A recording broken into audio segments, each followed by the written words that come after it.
Hello बच्चों, let's read the question. So the question here says, what is rapid eutrophication? What steps might be taken to slow down this process?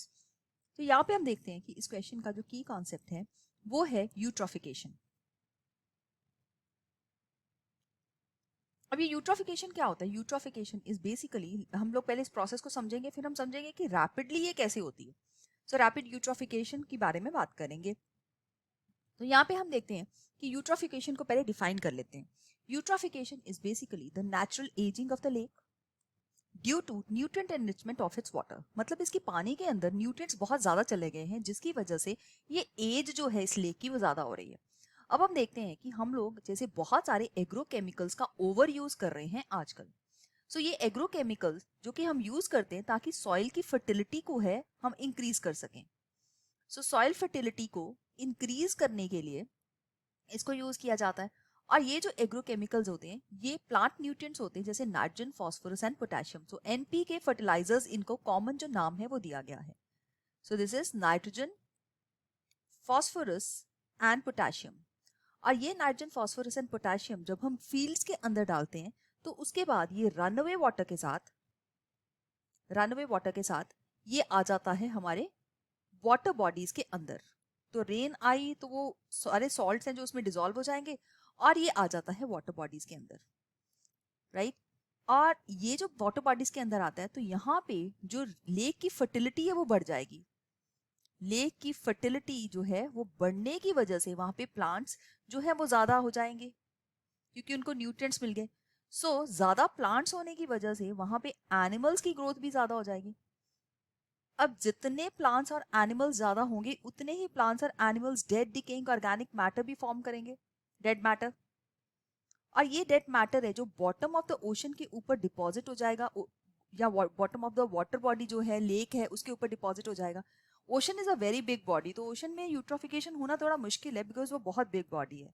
तो lakes वगैरह में ये बहुत common है। तो भी बॉटम के ऊपर डिपॉजिट होने की वजह से लेक का जो बॉटम है वो शैलो हो जाता है। टाइम के साथ ये जो ऑर्गेनिक रिमेन्स या डेड मैटर है वो ये और ज्यादा डिपॉजिट होता जाता है, जिसकी वजह से जो वाटर्स हैं वो शैलो वाटर्स बन जाते हैं। और इसकी वजह से जो लेक है उसके अंदर पानी जो है वो कम होता जाता है। Water will decrease. Water decrease होने से क्या होगा, और पानी शैलो होने से, ऑर्गेनिक मैटर डिपॉजिट होने से वहां पे लार्ज मासेस जो है फ्लोटिंग प्लांट्स के आ जाते हैं। फ्लोटिंग प्लांट्स के आ गए तो बहुत सारा जो है ऑर्गेनिक मैटर और वेजिटेशन जो है वहां पे हो जाती है, जिसकी वजह से ये जो लेक है अल्टीमेटली ये लैंड में कन्वर्ट हो जाती है। तो इस पूरे प्रोसेस को हम बोलते हैं यूट्रोफिकेशन और natural ageing of the lake. लेकिन हमने यहाँ पे देखा रैपिड यूट्रोफिकेशन इस वजह से हो रही है क्योंकि यहाँ पे ह्यूमन एक्टिविटीज हैं। So let's talk about rapid eutrophication. So otherwise ये एक नेचुरल फिनोमिनन है। धीरे धीरे लेक के अंदर वेजिटेशन हमेशा बढ़ती जाएगी क्योंकि इधर से आसपास के एरिया से जो है स्पोर्स हैं वो सब आएंगे, न्यूट्रिएंट्स आएंगे। सो वेजिटेशन ऑलवेज इंक्रीजेस। लेकिन यहाँ पे जो रैपिड यूट्रोफिकेशन है, ये टर्म को हम एक्सेलरेटेड यूट्रोफिकेशन भी बोलते हैं। This is called as accelerated eutrophication.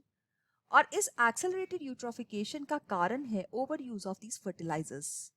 तो ये होता है ह्यूमन एक्टिविटीज की वजह से। अब ये डिपेंड करता है कि लेक का साइज क्या है। सो दो चीजों पे डिपेंड करता है। देखिए यहाँ पे लेक का साइज, सबसे पहले अगर लेक का साइज जो है वो छोटा है तो वो जल्दी यूट्रोफाई हो जाएगा। और सेकेंड चीज है कि कितने अमाउंट ऑफ न्यूट्रिएंट्स उसके अंदर जा रहे हैं। तो ये हम एटमॉस्फेरिक या एनवायरमेंटल कंडीशंस पे ले सकते हैं। सो एटमॉस्फेरिक मैटर, एटमॉस्फेरिक कंडीशंस जो है उस पर भी डिपेंड करता है। तो एटमॉस्फेरिक कंडीशंस के अंदर कि उस प्लांट्स को वहां पे जर्मिनेट करने के लिए या उनको बढ़ने के लिए कितनी अच्छी कंडीशंस मिल रही हैं, कितने ज्यादा अमाउंट ऑफ न्यूट्रिएंट्स मिल रहे हैं।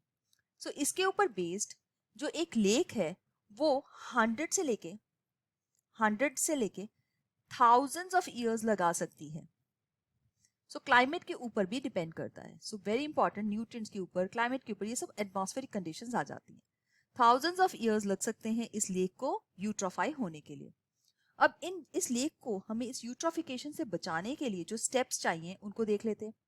ये स्टेप्स क्या हो सकते हैं? देखिए, रैपिड यूट्रोफिकेशन जनरली जो है ह्यूमन एक्टिविटीज की वजह से हो रही है। जब ऐसी एक्टिविटीज होती हैं तो इनको हम एंथ्रोपोजेनिक एक्शन बोलते हैं। तो एक स्पेसिफिक टर्म जो इसके लिए दी गई है वो है एंथ्रोपोजेनिक एक्शन। तो इस एंथ्रोपोजेनिक एक्शन या जो ह्यूमन एक्टिविटीज है इनको हमें रोकना पड़ेगा। इस ह्यूमन एक्टिविटीज में हमें जो जुडिशियस यूज है, जुडिशियस यूज ऑफ एग्रोकेमिकल्स करना पड़ेगा ताकि लेक के अंदर बहुत ज्यादा जो है न्यूट्रिएंट्स ना जाएं, राइट। फिर हमें ध्यान रखना पड़ेगा कि इंडस्ट्री से जो वेस्ट वाटर आ रहा है वो ट्रीट होके जाए। इंडस्ट्री से वेस्ट वाटर आ रहा है, सो वेस्ट वाटर ट्रीटमेंट प्लांट्स जो हैं वो लगाए जा सकते हैं ताकि वाटर बॉडीज के अंदर जो भी जा रहा है वो ट्रीट होके जाए, ना कि रॉ जाए, ताकि न्यूट्रिएंट्स जो हैं वो सारे डैमेज हो जाएं। पहले ही उनको हमें एसिमुलेट करना पड़ेगा, एब्जॉर्ब कराना पड़ेगा। तो इनके बहुत सारे स्टेप्स होते हैं जिसकी हेल्प से हम न्यूट्रिएंट्स जो हैं पानी में से निकाल सकते हैं। So before releasing them into the water this should be treated in the waste water plant. So जो ट्रीटेड वाटर है, treated water can be released, should then be released into the bodies. मतलब water bodies के अंदर हमेशा treated water को release करना चाहिए। इसके बाद जो हमारे लोकल लेवल पे हमारे जो चीज़ें हम कर सकते हैं, बहुत सारे लोगों को देखा है कि उसमें कपड़े धोते हैं, नहाते हैं, तो वो सब जो वाटर बॉडीज के अंदर नहीं करना चाहिए। कोई भी डायरेक्ट जो है डेड बॉडीज उसके अंदर नहीं फेंकनी चाहिए। सो ये सारी छोटी चीज़ें हैं, लेकिन this is going to make a very big difference in slowing down the rapid or the accelerated eutrophication. So I hope you have understood it well. All the best. Thank you.